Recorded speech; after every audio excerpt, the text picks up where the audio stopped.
Chers amis, lors de notre dernier entretien, nous avons ouvert ensemble le 6e sceau du livre. Et vous avez vu qu'à cette occasion-là, il se passait des signes cosmiques importants avec un énorme tremblement de terre qui secouait toute la terre. La peur saisissait les hommes et notre texte se terminait sur une question: qui peut subsister? Et à cela, on avait apporté un début de réponse à travers le livre de Joël. En effet, le chapitre 2 du livre du prophète Joël nous parle d'un phénomène semblable à celui qui nous était décrit, c'est-à-dire l'obscurcissement du soleil, mais également la lune qui devient rouge comme du sang. Alors, face à ce phénomène-là, le prophète Joël continue en nous donnant deux autres indications. Une première indication sur la pluie de l'esprit. Et cette pluie de l'esprit, ce déversement de l'esprit sur le peuple de Dieu est quelque chose qui est immense, parce que ça touche tout le peuple de Dieu. Et nous avions vu qu'à la Pentecôte, c'est-à-dire dans le temps de l'Église naissante, l'apôtre Pierre avait bien compris que ce texte de Joël, du prophète Joël, s'appliquait à son temps. Mais c'était au fond une réalisation partielle, parce que quelques-uns étaient touchés par cette pluie de l'esprit. Elle doit se produire en beaucoup plus vaste, en beaucoup plus grand, à la fin des temps. Et puis il y avait un deuxième élément que nous apportait le livre du prophète Joël, c'était justement ces rescapés qui sont sur la montagne de Sion. Et c'est là la première réponse. Qui peut subsister? Ces rescapés sur la montagne de Sion.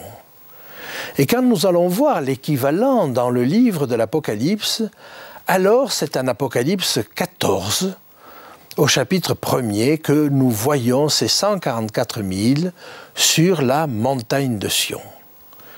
Mais ce texte du chapitre 14 nous renvoie au chapitre 7, c'est-à-dire au moment où ces 144 000 sont scellés. Et c'est ce texte que nous allons étudier. Donc, première réponse, qui peut subsister? Eh bien, c'est la suite du texte qui va nous le donner. Les 144 000. Et j'aimerais vous dire qu'il y a aussi une deuxième réponse. Cette deuxième réponse, nous la trouvons à travers le mot même qui est traduit par subsister et qui en grec est istémie. Il veut dire très exactement qui peut tenir debout. Et nous allons avoir une réponse un petit peu plus loin dans le texte, une deuxième réponse. Et je vous propose de la lire avec vous au chapitre 7 et au verset 9. Après cela, je regardai, et voici, il y avait une grande foule que personne ne pouvait compter, de toute nation, de toute tribu, de tout peuple, de toute langue. Ils se tenaient devant le trône et devant l'agneau, revêtus de robes blanches et des palmes dans leurs mains. Il nous est dit qu'ils se tenaient devant le trône, mais c'est le même mot, istémie. Ils se tenaient debout devant le trône de Dieu. Et donc, si la première réponse est la première partie du chapitre 17, les 144 000, la deuxième réponse à la question n'est autre que cette grande foule qui vient de tous horizons et qui se tient devant le trône de Dieu. Alors, je vous propose, cela nous l'étudierons la prochaine fois, mais pour l'instant, nous allons nous concentrer sur les 8 premiers versets du chapitre 7, et je vous propose que nous les lisions ensemble. Après cela, je vis 4 anges debout, aux 4 coins de la terre. Et ils retenaient les 4 vents de la terre, afin qu'il ne souffle point de vent sur la terre, ni sur la mer, ni sur aucun arbre. Et je vis un autre ange qui montait du côté du soleil levant, et qui tenait le sceau du Dieu vivant. Et il cria d'une voix forte aux 4 anges à qui il avait été donné de faire du mal à la terre et à la mer, et il dit, « Ne faites point de mal à la terre, ni à la mer, ni aux arbres, jusqu'à ce que nous ayons marqué du sceau le front des serviteurs de notre Dieu. » Et j'entendis le nombre de ceux qui avaient été marqués du sceau, 144 000 personnes de toutes les tribus des fils d'Israël. De la tribu de Juda, 12 000 marqués du sceau. De la tribu de Ruben, 12 000. De la tribu de Gad, 12 000. De la tribu d'Azer, 12 000. De la tribu de Nephtali, 12 000. De la tribu de Manassé, 12 000. De la tribu de Siméon, 12 000. De la tribu de Lévi, 12 000. De la tribu d'Issachar, 12 000. De la tribu de Zabilon, 12 000. De la tribu de Juda, 12 000. De la tribu de Benjamin, 12 000, marqués du sceau. Évidemment, la question qui se pose à nous, c'est qui sont ces 144 000 ? Alors on va essayer de le définir, mais nous n'aurons une réponse complète que la prochaine fois. Avant cela, on va étudier ce contexte. Et la première chose que nous remarquons au début de ce texte, c'est que Dieu retient les vents. Et là, 4 anges retiennent 4 autres anges qui ont pour mission de lâcher les vents. Après cela, je vis 4 anges debout aux 4 coins de la terre. Ils retenaient les 4 vents de la terre, afin qu'il ne souffle point de vent sur la terre, ni sur la mer, ni sur aucun arbre. Notez qu'il est question des vents de la terre. C'est une expression unique dans toute la parole de Dieu. On connaît les vents des cieux, et en général ça désigne les 4 points cardinaux, mais ça peut désigner également des conflits de toutes sortes. Alors, ces 4 qui sont retenus, en réalité ce sont les forces du mal qui sont retenues. Et nous avons un texte de Jude qui nous l'indique très clairement. Je vous propose de lire avec moi Jude, chapitre 1er, en réalité il n'y a qu'un chapitre, et le verset 6. « Il a réservé pour le jugement du grand jour, enchaînés éternellement par les ténèbres, les anges qui n'ont pas gardé leur dignité, mais qui ont abandonné leur propre demeure. » Il nous faut avoir conscience que Dieu retient les forces du mal.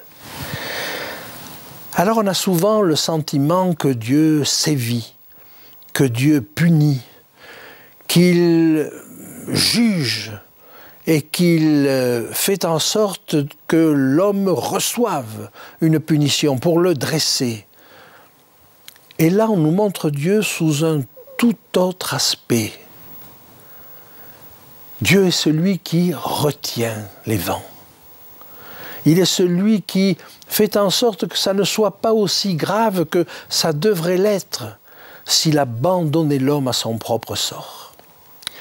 Et il va donc demander très spécifiquement à ses anges de faire en sorte qu'on ne fasse pas de mal à la terre, à la mer et aux arbres. Je ne sais pas quel sens cela pouvait avoir du temps de Jean, mais à notre époque, ça prend une signification singulière. Et j'aimerais lire avec vous, au chapitre suivant, au chapitre 8, ce qui va se passer quand on va lâcher ces vents de la terre. Vents de la terre, pourquoi? Parce que c'est la terre qui en est cause. C'est l'homme lui-même qui en est la cause. Lisons cela au chapitre 8 et à partir du verset 7.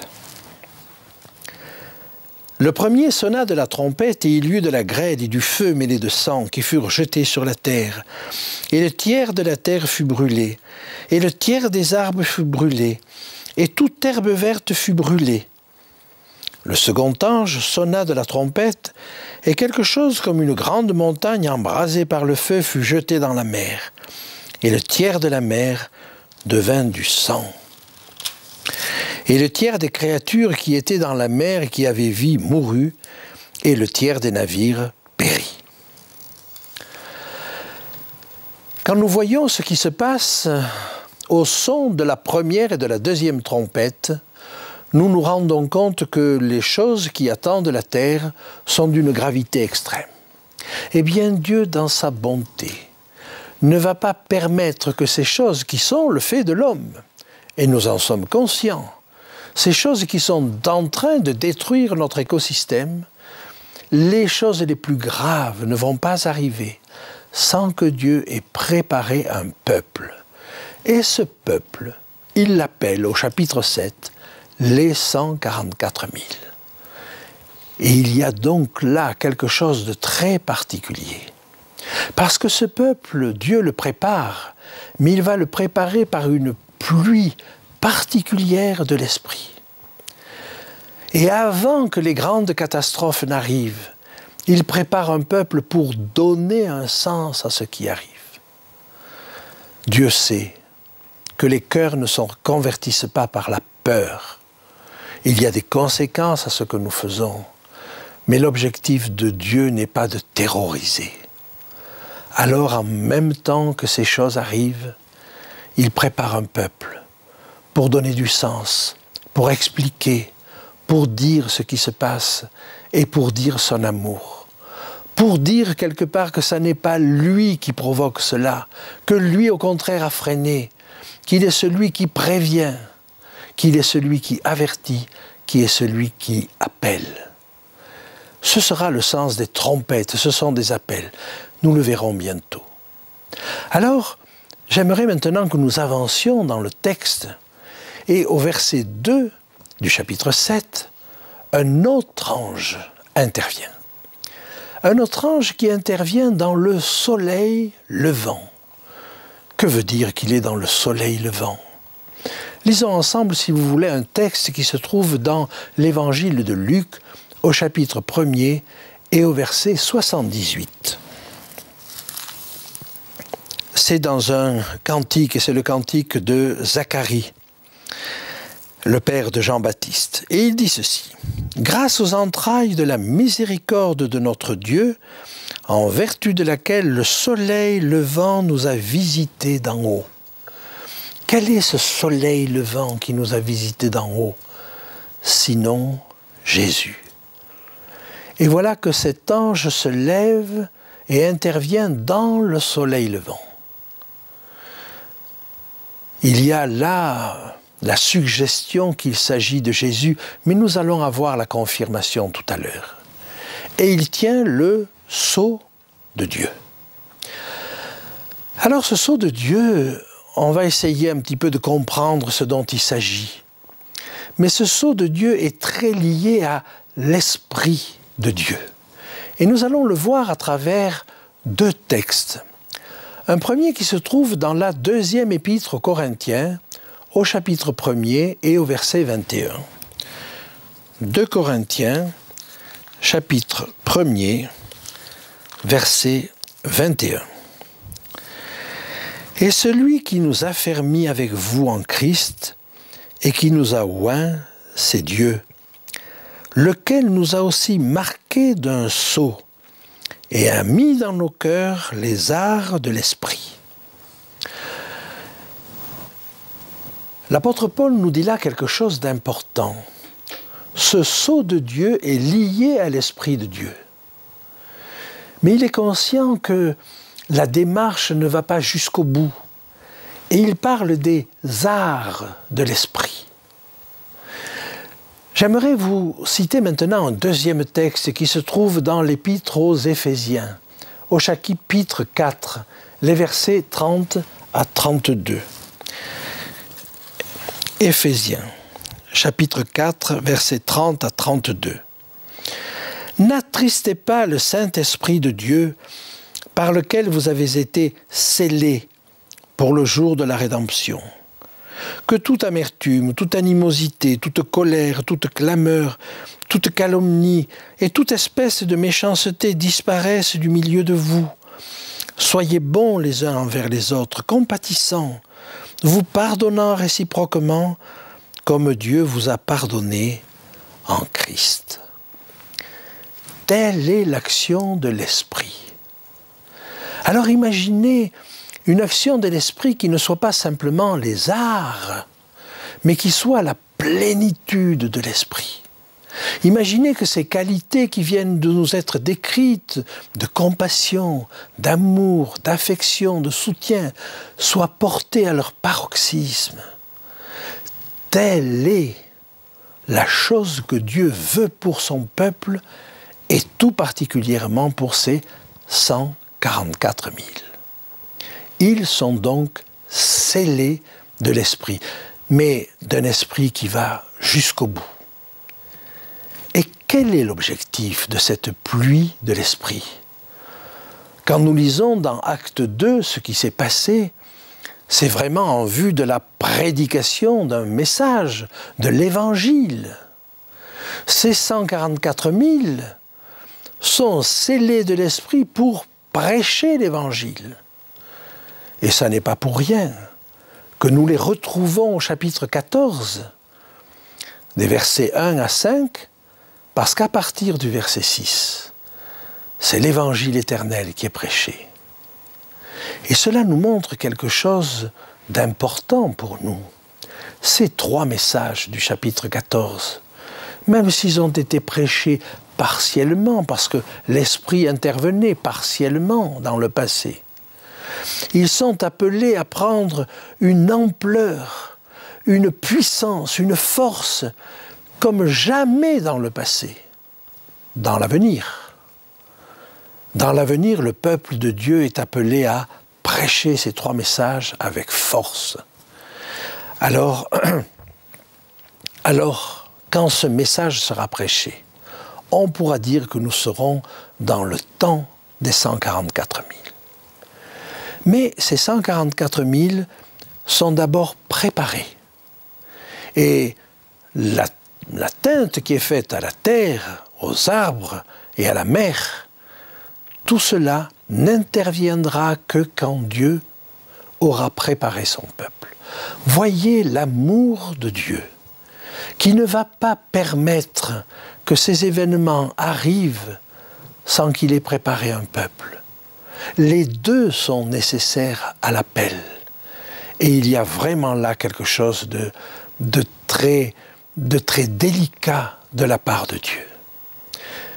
J'aimerais maintenant voir d'autres aspects du sceau, parce que ce sceau de Dieu, il marque aussi la possession de Dieu. Et si nous lisons au chapitre 14, nous voyons que ce sceau est apposé sur le front des serviteurs de Dieu. Et une fois qu'ils ont ce sceau, il est dit au verset 4 du chapitre 14 qu'ils suivent l'agneau partout où il va. Ce sceau a aussi valeur de protection. Et si l'on regarde à la 5e trompette, au chapitre 9, on voit que le fléau qui tombe là avec les sauterelles ne touche pas ceux qui sont marqués du sceau. Ce sceau a valeur d'immutabilité. Une fois que Dieu a scellé ses serviteurs, on n'y touche plus. Et comme le sceau ne vous donne pas le droit d'ouvrir la chose qui est scellée, de la même manière, comme Job, ils seront protégés. Oh, ça ne veut pas dire qu'ils ne subiront aucune épreuve, mais ils seront protégés, on ne pourra pas toucher à leur vie. Et j'aimerais maintenant vous amener jusqu'au dernier point de la signification de ce sceau. Ce sceau est signe de perfection. Vous avez deux textes qui sont intéressants à cet égard. C'est le texte qui se trouve dans Ézéchiel au chapitre 28 et au verset 12. Et puis nous lirons un texte dans Apocalypse 14. Alors d'abord le texte d'Ézéchiel. Fils de l'homme, prononce une complainte sur le roi de Tyr. Tu lui diras, ainsi parle le Seigneur l'Éternel. Tu mettais le sceau à la perfection. Tu étais plein de sagesse, parfait en beauté.